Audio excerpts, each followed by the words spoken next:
तो आप सभी का आपके अपने YouTube channel S life time में गाइस आज हम डिस्कस करने वाले जीके से संबंधित बड़े 20 प्रश्नों को। गाइस अगर आपने कम से कम 15 से 18 प्रश्नों का सही जवाब दे दिया तो इसका मतलब आप अपने एग्ज़ाम के लिए बिल्कुल तैयार हैं।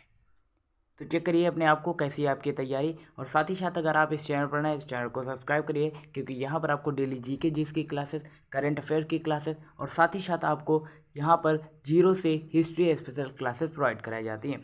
और जूनियर के लिए क्लास 6 से लेकर 8 तक NCERT बुक सोल्यूशन यहाँ पर आपको प्रोवाइड कराया जाता है। इतना कुछ आपको स्टडी मटेरियल यहाँ से प्रोवाइड कराया जाता है।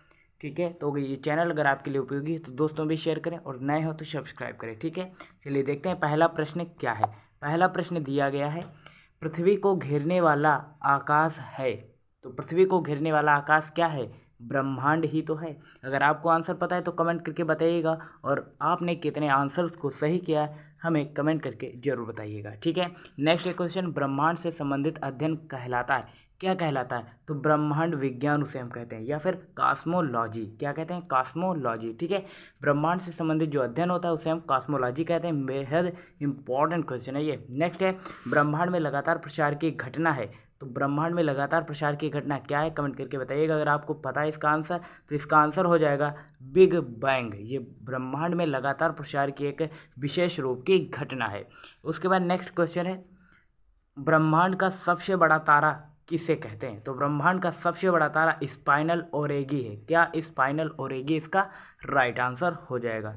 नेक्स्ट है, बिग बैंग सिद्धांत का प्रतिपादन किया। तो बिग बैंग सिद्धांत का प्रतिपादन किसने किया? अगर आपको पता है तो कमेंट करके बताइएगा। तो ये बेल्जियम के एक वैज्ञानिक हुए हैं जिनका नाम है जॉर्ज लेमेंटर।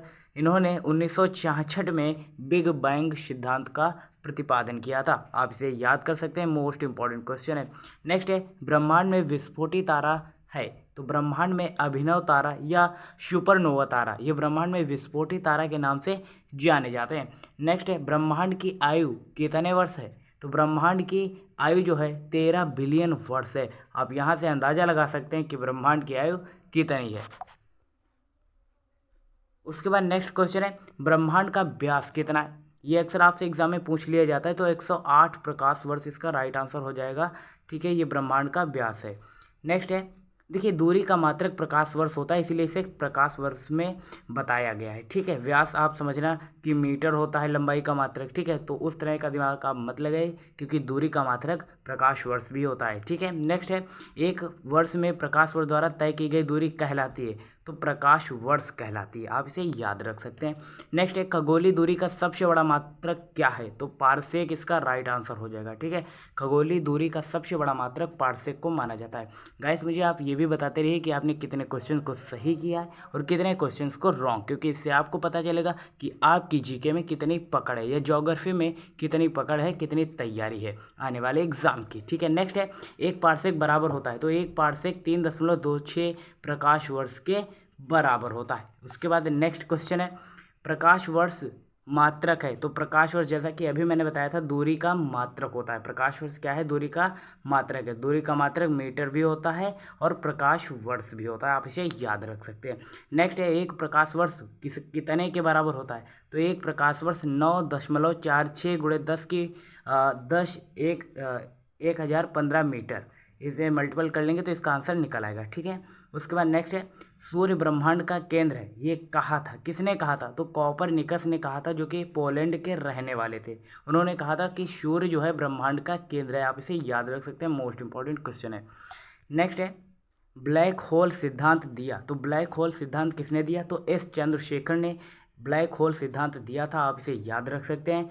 नेक्स्ट है भाई, वह सीमा जिसके बाहर तारे आंतरिक मृत्यु से ग्रसित होते हैं कहलाता है। तो चंद्रशेखर सीमा उसे हम कहते हैं, वह सीमा चंद्रशेखर सीमा होती है, आप इसे याद कर सकते हैं। नेक्स्ट है, सूर्य सौरमंडल का केंद्र है, ये किसने कहा था? तो केपलर ने कहा था कि सूर्य सौरमंडल का केंद्र है, ये किसने कहा था? केपलर। ठीक है, केपलर ने ब्रह्मांड में सूर्य से संबंधित कई नियम दिए हैं, गुरुत्वाकर्षण से संबंधित भी नियम दिए हैं। आप क्लास 11th या 12th की बुक से आप इसे पढ़ सकते हैं विधिवत तरीके से। ठीक है, नेक्स्ट है, तारे का रंग सूचक है। तो उसके ताप का रंग सूचक है, ये आप इसे याद रख सकते हैं। एंड नेक्स्ट क्वेश्चन है, अंतरिक्ष यात्री को आकाश दिखता है, तो अंतरिक्ष यात्री को जो आकाश है वो नीला दिखाई देता है या चील, ये चील क्या दिया हुआ है, मिसप्रिंट हुआ है, होप आप इसे बाद में देख सकते हैं। ठीक है, नेक्स्ट है आकाश का रंग नीला प्रतीत होता है किसके कारण, तो प्रकीर्णन के कारण आकाश का रंग नीला प्रतीत होता है। तो वहीं आपको बता दें तारे के टिमटिमाने का कारण क्या है, तो प्रकाश का अपवर्तन। ये आपको 9th की क्लास में देखने को मिलेगा, अगर आप साइंस के स्टूडेंट हैं तो वहाँ पर देख सकते हैं कि प्रकाश का अपवर्तन क्या होता है। ठीक है, तो प्रकाश के अपवर्तन के कारण आपको रात्रि में तारों को टिमटिमाते हुए अक्सर देखा होगा। तो यही कारण है कि प्रकाश के अपवर्तन के कारण तारे टिमटिमाते हैं रात्रि में या दिन में भी। ठीक है, तो वहीं बता दें आपको ब्लैक होल सिद्धांत किसने दिया था, एस चंद्रशेखर इसका राइट आंसर हो जाएगा। वहीं लास्ट वन क्वेश्चन है, वह सीमा जिसके बाहर तारे आंतरिक मृत्यु से ग्रसित होते हैं कहलाता है चंद्रशेखर सीमा। तो यहाँ तक देखिए हमने 20 क्वेश्चन को कवर कर लिया है, ये थोड़ा सा पिछले क्वेश्चन यहाँ पर ऐड हो गए। ठीक है, तो गाइस आज के लिए इतना ही, चैनल पर नए चैनल को सब्सक्राइब करें। मिलते हैं ऐसे नेक्स्ट वीडियो में, तब तक के लिए जय हिंद, नमस्कार। देखते रहिए एसएस लाइफ टाइम और कमेंट करके जरूर बताइएगा कि आप वीडियो देख कहाँ से रहे और कितने क्वेश्चन को सही किया है।